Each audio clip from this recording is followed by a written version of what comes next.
రాష్ట్ర ప్రభుత్వం తరఫున యనమల రామకృష్ణుడు అలాగే ప్రభుత్వ చంద్రబాబు నాయుడు ముఖ్యమంత్రి అయిన చంద్రబాబు నాయుడు గారు మరి ఏదైతే వయోపరిమితి మీద వదంతులు వస్తున్నాయో అవి నమ్మద్దండి, మేము ఉద్యోగుల సంక్షేమ ప్రభుత్వాన్ని నడుపుతున్నాము, ప్రతిపక్ష నేత యొక్క పత్రికలో వచ్చేటివన్నీ అవాస్తవాలు అని చెబుతూ ఉంటే నిజంగా నిస్సిగ్గుగా ఎలా వీళ్ళు కళ్ళార్పకుండా అబద్ధాలు చెప్పగలరా అని ఆశ్చర్యపోతున్నారు ఉద్యోగస్తులంతా కూడా.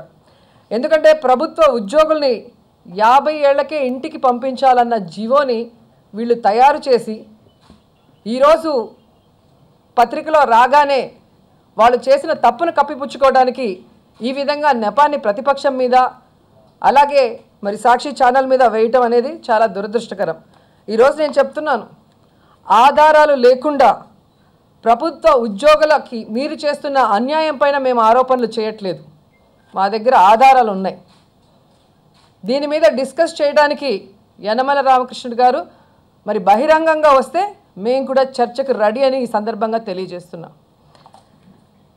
ఎందుకంటే సీఎం గారు ఉద్యోగులపై ఎలాంటి కక్ష లేదని ప్రకటనలు ఇస్తున్నారు, కానీ ముసాయిదా జీవోని ఎలా తయారు చేశారో మీరు క్లియర్ కట్గా చూడొచ్చు. ఈరోజు వాళ్ళ ఆఫీసులలోనే వాళ్ళకు తెలియకుండా మరి జీవోలు రెడీ అయిపోతున్నాయా? ఉద్యోగుల్ని 50 ఏళ్లకే ఇంటికి పంపాలన్న ముసాయిదా జీవోని తయారు చేసిన మాట వాస్తవం కాదా అవునా అనే విషయం వాళ్ళు చెప్పాల్సిన అవసరం ఉంది. ఎందుకంటే ఈరోజు మేము ఫైల్ నెంబర్తో కూడా చెప్తున్నాం. సాక్షాత్తు సిఎస్ గారు ఫైల్ నెంబర్ 50623/3/2017ని ఆమోదించి ఇతర శాఖలకు పంపారా? ఈ ఫైలు దేనికి సంబంధించిందో ఈ రాష్ట్రంలో ఉన్న ఉద్యోగస్తులకి చెప్పాలని కూడా డిమాండ్ చేస్తున్నాం. ఎందుకంటే అందులో పనితీరు ఆధారంగా 50 ఏళ్ల తర్వాత ఉద్యోగుల్ని సమీక్షించి బలవంతంగా పదవీ విరమణ చేయించాలన్న ప్రతిపాదనని సిద్ధం చేశారా లేదా అనేది స్పష్టంగా అర్థమైపోతుంది వాళ్ళు కనుక ఆ ఫైల్ ఏంటని చెప్తే. మరి ఈ నెల 18న 3 శాఖలకి ఈ ఫైల్ని పంపిన మాట వాస్తవం కాదా అని అడుగుతున్నాను నేను యనమల రామకృష్ణ గారిని. అలాగే ఈ ఫైలుకు ఆర్థిక శాఖ న్యాయశాఖ ఆమోదం పొంది మరి వారి దగ్గరికి తిరిగి ఈ 26వ తేదీన సిఎస్ వద్దకు వచ్చిన మాట వాస్తవమా కాదా అని కూడా ప్రశ్నిస్తున్నాను. ఎందుకంటే ఈరోజు యనమల రామకృష్ణుడు గారు తన దగ్గరకు వచ్చే ఫైల్స్లో క్యాష్ వస్తేనే వాటిని చూసి సంతకం పెడతాడా లేకపోతే అలాగే వాటిని పంపించేస్తాడా నేను అడుగుతున్నాను. ఎందుకంటే ఈ ఫైల్ సిద్ధమైంది కనుకనే ఉద్యోగ సంఘాలు సీఎం ఆఫీస్కి వచ్చి మరి దీన్ని విడుదల చేయొద్దని కోరిన మాట వాస్తవమా కాదా? అందరం చూసాం వాళ్ళు బయటకు వచ్చి మాట్లాడిన విషయాలు. మరి ఈరోజు ఆయన అలా మాట్లాడుతున్నాడు అంటే ఖచ్చితంగా ఒకటి పరిపాలన మీద ఆయనకు పట్టు లేకుండా ఆయన డిపార్ట్మెంట్లో ఆయనకు తెలియకుండానే ముసాయిదా జీవోలు రెడీ అయిపోయి వెళ్ళిపోతున్నాయా లేకపోతే డబ్బులు రాదు కాబట్టి చూడకుండానే సంతకం పెట్టి పంపించేస్తున్నాడా చెప్పాల్సిన అవసరం కూడా మరి యనమల రామకృష్ణుడు గారికి ఉంది. ఈరోజు చంద్రబాబు నాయుడు గారు ఎప్పుడు అధికారంలోకి వచ్చినా కూడా ఉద్యోగుల మీద కక్ష సాధిస్తున్నాడు అనేది స్పష్టంగా అర్థమవుతుంది. ఎందుకంటే ప్రభుత్వ రంగంలో మన ఏపీలో కాంట్రాక్ట్ ఉద్యోగుల వ్యవస్థను తీసుకొచ్చిందే చంద్రబాబు నాయుడు గారు.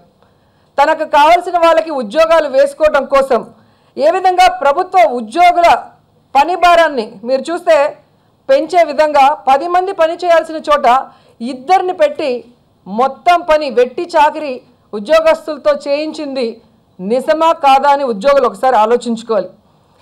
మొన్న యనమల రామకృష్ణుడు గారు అంటున్నారు నా ప్రెస్ మీట్ తర్వాత మేము పిట్మెంట్ ప్రకటించేసాము అని, అది ఆవిడకి తెలియదు అని. మీరు ఈరోజు 3 ఏళ్ళు అయింది, ఏ ఒక్క ఉద్యోగికైనా పిఆర్సీ వారి అకౌంట్లో పడిందని నేను అడుగుతున్నాను. ప్రకటించడం గొప్ప కాదు, వారికి ఇచ్చారా లేదా అనేది మాకు కావాల్సిన విషయం. అలాగే ఉద్యోగులకు ఇవ్వాల్సిన 2 డిఏలను కూడా ఇంకా కూడా ఇవ్వకుండా వాళ్ళని ఏడిపిస్తున్న మహానుభావులు మీరు కాదా అని నేను అడుగుతున్నాను. నెక్స్ట్ మంత్ 3వ తేదీ జరిగే క్యాబినెట్లో అయినా మరి ఈ పిఆర్సీ బకాయిల్ని డిఎల్ని తక్షణమే చెల్లించాలని కూడా మేము డిమాండ్ చేస్తున్నాం. ఈరోజు చంద్రబాబు నాయుడు గారు అఫీషియల్స్ని మేము చాలా బాగా చూసుకుంటున్నాం, వాళ్ళని బాగా గౌరవిస్తున్నాం, మాది ఉద్యోగ సంక్షేమ ప్రభుత్వం అంటున్నారు. నేను ఒకటే అడుగుతున్నాను చంద్రబాబు నాయుడిని, ఈరోజు ప్రజలకి అందుబాటులో లేకుండా ప్రభుత్వ ఉద్యోగులందరినీ పొద్దున లేచినప్పటి నుంచి మీటింగ్లని టెలికాన్ఫరెన్స్లని ఏ విధంగా టార్చర్ పెడుతున్నారో మీ ఇంటెలిజెన్స్ దగ్గర రిపోర్ట్ తెప్పించుకుంటే మీకు క్లియర్ కట్గా అర్థమవుతుంది వాళ్ళు మిమ్మల్ని ఎన్ని బండబూతులు తిట్టుకుంటున్నారో. ఈరోజు విఆర్ఓల నుంచి ఐఏఎస్ ఆఫీసర్ల వరకు మీ టెలికాన్ఫరెన్స్లు మీ మీటింగ్లు భరించలేక ఎలా నెత్తి బాదుకుంటున్నారో మీకు కూడా అర్థమయ్యే పరిస్థితి ఉంటుంది. ఈరోజు మీ పాలన భరించలేక సీనియర్ ఐఏఎస్ ఆఫీసర్లు 20 మంది దాకా పని చేయలేం బాబోయ్ అని చెప్పి ఢిల్లీకి కేంద్ర సర్వీసులకు వెళ్ళిపోతున్న విషయం మరి అందరూ పేపర్లలో ఛానల్లో చూస్తున్నారు. దీన్ని బట్టి మీకు ఏం అర్థమైందో ఒకసారి ఆలోచించుకోండి చంద్రబాబు నాయుడు. మీరు అసలు అఫీషియల్స్ని ప్రజల కోసం పని చేయనిస్తున్నారా లేదా మీ పబ్లిసిటీ కోసం మరి మీటింగ్లు పెట్టి వాళ్ళని చావబాదుతున్నారా అనేది దీన్ని బట్టే స్పష్టమవుతుంది. ఈరోజు నేను ఒకటే అడుగుతున్నాను, అఫీషియల్స్ మీద మీకు అంత గౌరవం ఉందని చెప్తున్నారే, మరి వనజాక్షి ఈరోజు తప్పు పని చేసిన అంటే ఇసుకని అక్రమంగా రవాణా చేయాలనుకున్న చింతమనేని అడ్డుకున్నందుకు ఇసుకలో వేసి కొడితే మీరు ఆవిడకి ఇచ్చిన బహుమతి ఏంటి?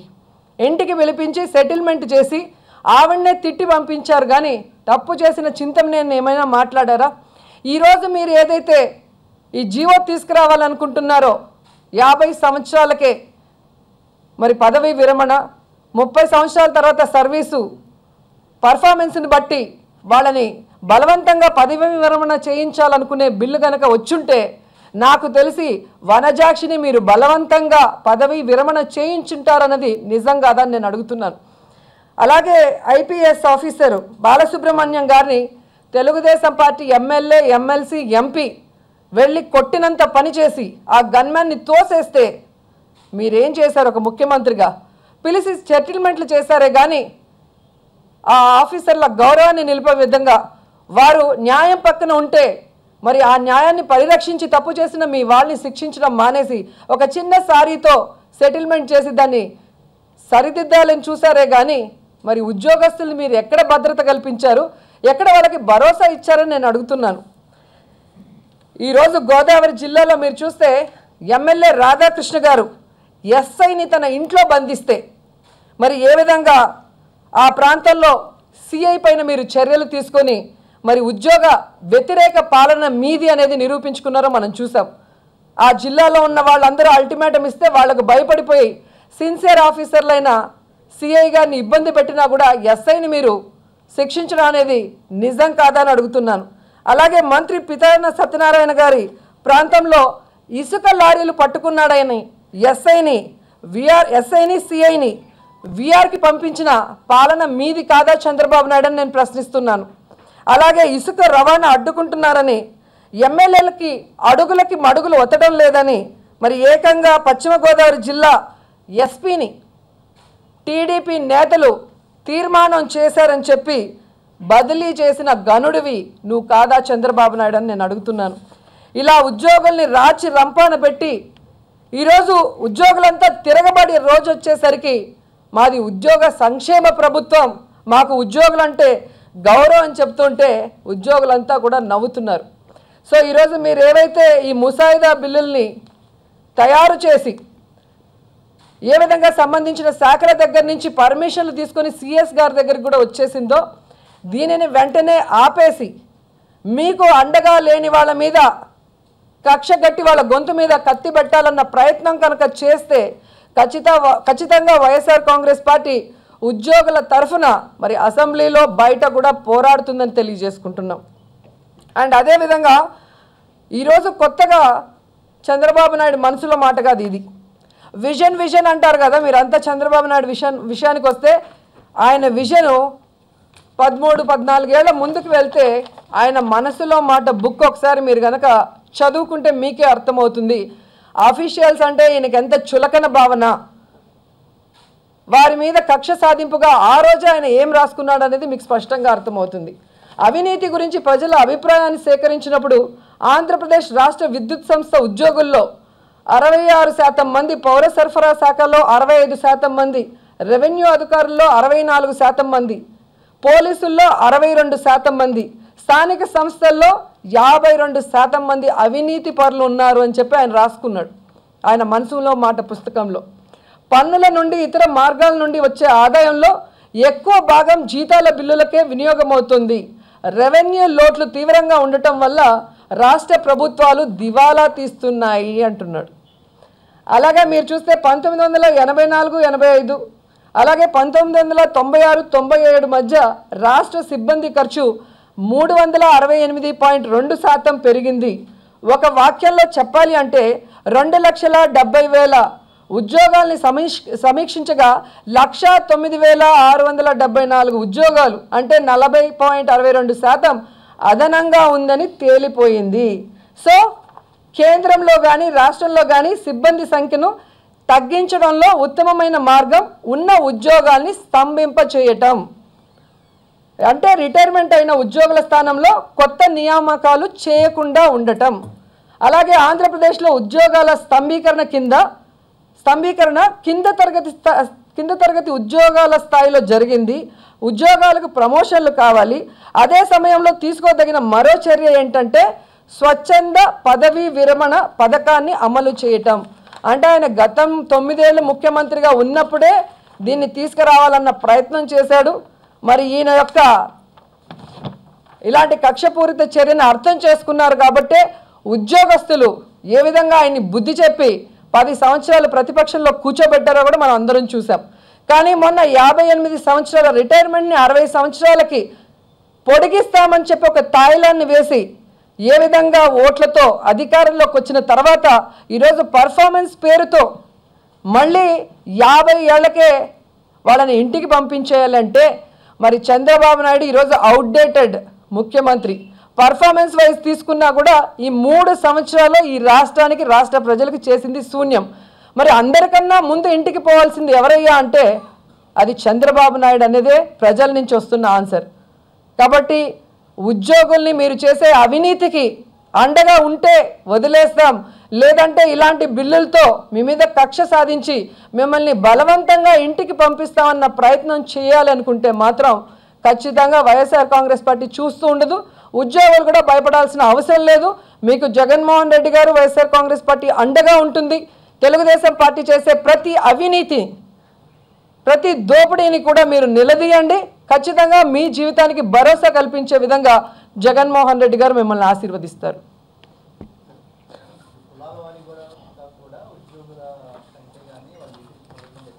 అది ఇంకా చాలా ఘోరమైన విషయం. ఈరోజు చూస్తే దీంట్లో కులాల వారీగా ఉద్యోగస్తులు మరి ఏ విధంగా ఎంతమంది ఉన్నారు, వారి యొక్క సర్వీస్ ఏంటి అని కూడా మరి లోకేష్ గారి మంత్రిత్వ శాఖ నుంచి సంబంధిత కొన్ని శాఖలకి మరి దీన్ని పంపించడం జరిగింది. అంటే ఆయన క్యాష్ తప్ప ఇంకేం చూసుకుంటున్నట్టు లేడు లోకేష్ గారు. తమకు పనికిరారు అంటే ఎవరినైనా వాళ్ళు తీసి పక్కన పడేస్తారు. మీరు చూస్తే అసలు సర్పంచ్లు వాళ్ళకి సపోర్ట్ చేయలేదంటే చెక్ పవర్ రద్దు చేసేస్తారు. ఈరోజు ఎమ్మెల్యేలకు కానీ ఎంపీలకు కానీ విలువ లేకుండా ఏ విధంగా జన్మభూమి కమిటీలని తీసుకొచ్చి ఈరోజు వారి పార్టీలో ఉన్నవారికి లేదా వారి పార్టీలో చేరుతామని చెప్పి ప్రామిస్ చేసిన వాళ్ళకే సంక్షేమ పథకాలు ఇచ్చే స్థాయికి దిగజారిపోయారు. ఈరోజు పంచాయతీ సెక్రటరీల నుంచి కలెక్టర్ల వరకు ఎమ్మెల్యేలకి ఎంపీలకి సహకరించొద్దండి అని చెప్పి మీటింగ్స్లోనే చంద్రబాబు నాయుడు గారు చెప్తున్నాడు అంటే ఎంత దిగజారిపోయాడో కూడా మీరు అర్థం చేసుకోవాల్సిన అవసరం ఉంది. ఈరోజు కాన్స్టెన్సీ అంటే నియోజకవర్గాల అభివృద్ధి ఫండ్ ఎమ్మెల్యేల పేరు మీద రిలీజ్ చేస్తారు, ఏ రాష్ట్రంలో అయినా ఏ ప్రభుత్వం అయినా. కానీ మన దురదృష్టం ఇక్కడ మేము ఎమ్మెల్యేలుగా ఉన్న చోట మా పేరు మీద కాకుండా మా మీద ఓడిపోయిన వాళ్ళ పేరు మీద ఈరోజు జీవోలు రిలీజ్ చేసి ఈరోజు మేము చేతగాని వాళ్ళలాగా ప్రజల్లో మిగిలిపోవడానికి ప్రయత్నం చేస్తున్నాడు చంద్రబాబు నాయుడు. నిజంగా ఇది ఎంత సిగ్గుచేటో ఒకసారి మీరు ఆలోచించాల్సిన అవసరం ఉంది. ఈ విధంగా మరి సర్పంచులు ఎమ్మెల్యేలు ఎంపీలనే వదలని చంద్రబాబు నాయుడు ఉద్యోగుల్ని వదులుతాడా అంటే ఖచ్చితంగా వదలడు.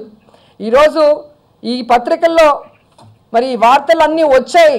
వీరి ముసాయిదా కాపీలతో సహా వీరు క్యాస్ట్ వైజ్గా ఎలా సర్వే చేస్తున్నారు సంబంధిత డిపార్ట్మెంట్కి వెళ్ళిన పేపర్లన్నీ బయట పెట్టింది. కాబట్టి ఈరోజు తేలుగుట్టిన దొంగల్లాగా దాన్ని తప్పించుకోవడానికి ఈరోజు మాది ఉద్యోగ సంక్షేమ ప్రభుత్వం, ప్రతిపక్ష పేపర్లో వచ్చింది మీరు నమ్మొద్దండి, మేము అలాంటివి ఏం చేయలేదు అంటారు. అలాంటివి ఏమీ చేయనప్పుడు మీ డిపార్ట్మెంట్ నుంచి ఇలాంటివి ఎందుకు బయటకు వచ్చాయి, వీటన్నిటికీ ఎందుకు పర్మిషన్లు దొరికాయని నేను అడుగుతున్నాను. మేము స్ట్రైట్గా క్వశ్చన్స్ అడుగుతుంటే స్ట్రైట్గా ఆన్సర్ చెప్పకుండా సుత్తిగా మాట్లాడుతున్నాడు యనమల రామకృష్ణుడు గారు.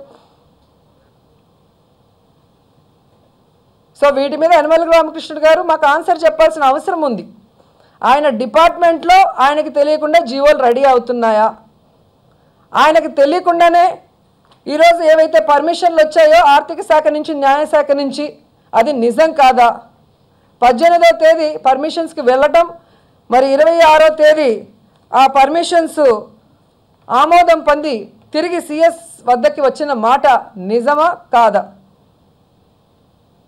వీటికి ఆన్సర్ చెప్పమనండి. అంతేగాని ఏదో తెలుగుదేశం పార్టీ మీటింగ్లో మాట్లాడినట్టు ఈ విధంగా చెత్త వాగుతూ తప్పించుకోవాలని తిరిగితే మాత్రం ఖచ్చితంగా వదిలిపెట్టేది లేదు.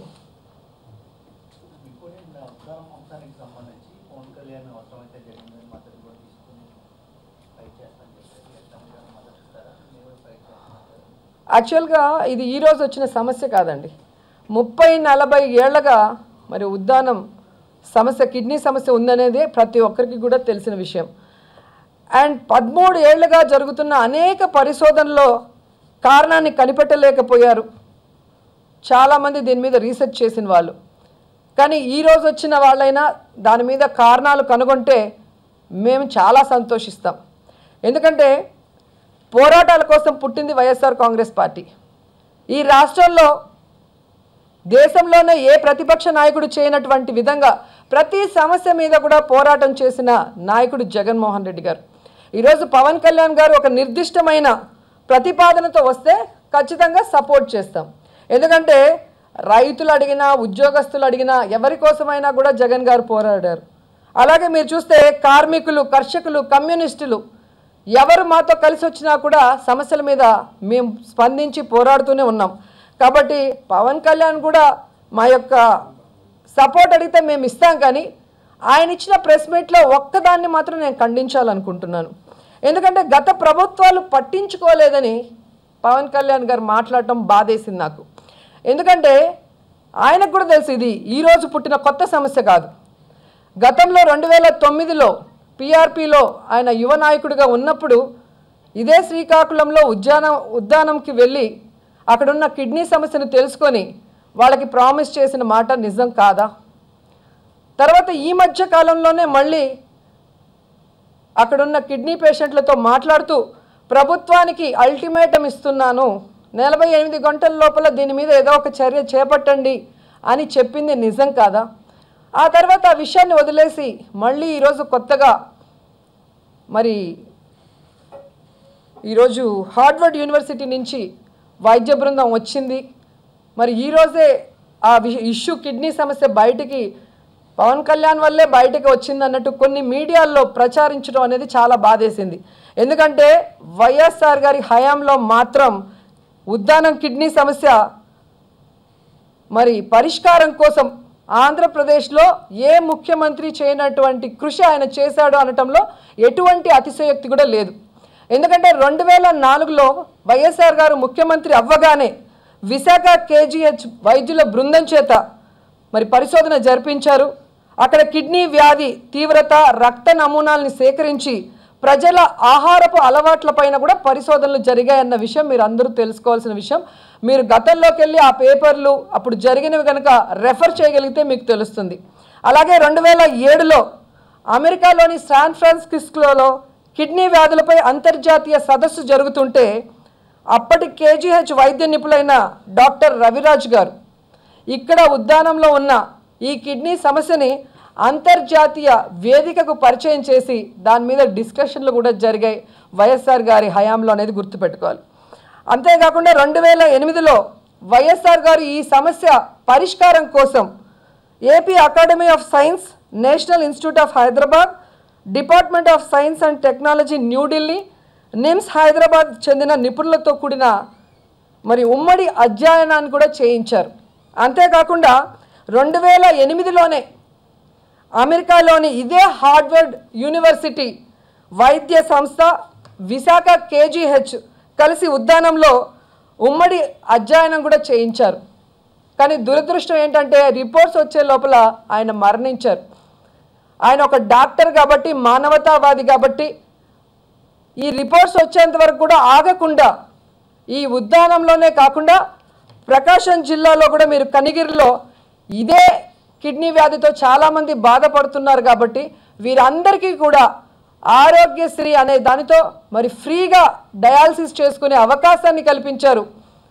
ఆ కిడ్నీ వ్యాధిగ్రస్తులకి జీవితం మీద భరోసా కల్పించే విధంగా వాళ్ళకి ఇల్లు కట్టించాడు. ఫీజు రియంబర్స్మెంట్ ఆ పిల్లలకి ఇవ్వడం జరిగింది. అదేవిధంగా అన్ని సంక్షేమ పథకాలతో వాళ్ళు బ్రతుకు మీద ఆశతో ముందుకు వెళ్ళే విధంగా చేశారు రాజశేఖర రెడ్డి గారు. ఖచ్చితంగా ఆయన మరణించి ఉండకపోతే ఆ రిపోర్ట్స్ వచ్చుంటే ఆయన ఖచ్చితంగా దీని మీద స్టెప్స్ తీసుకొని మరి అందరినీ కూడా కాపాడేవాడు. కానీ అవి రాకపోయినా కూడా ఆయన వంతు కృషిగా మరి అన్ని రకాలుగా ఈ కిడ్నీ పేషెంట్ని ఆదుకున్నది నిజమా కాదా మీరు అక్కడికి పోయి అడిగితే మీకే తెలుస్తుంది. ఇదే ఉద్యానం అలాగే కనిగిరిలో ఉన్న కిడ్నీ పేషెంట్ని జగన్మోహన్ రెడ్డి గారు కూడా వెళ్ళి మాట్లాడడం జరిగింది.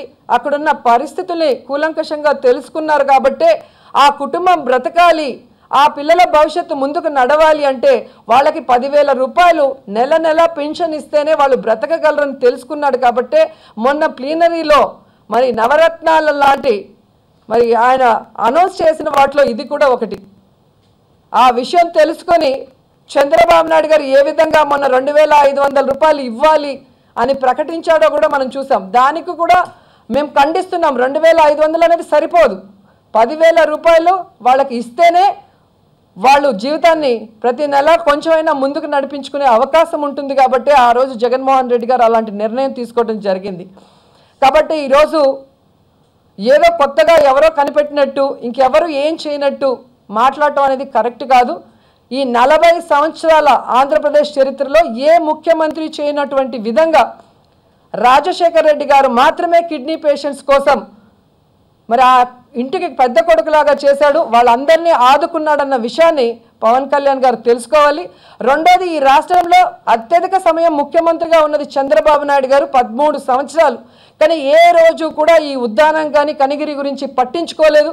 కిడ్నీ పేషెంట్ల జీవితం ఎలా పోతుందో తెలుసుకోకుండా ఈరోజు తనకు అనుకూలంగా ఇష్యూని మార్చుకొని ప్రతిపక్షంని మరి ఏ విధంగా ప్రజల నుంచి దూరం చేయాలనుకుంటే మాత్రం మేము సహించాం. ఎవరైనా ప్రజల సమస్యల కోసం పోరాడితే మాత్రం మేము మద్దతు ఇస్తాం.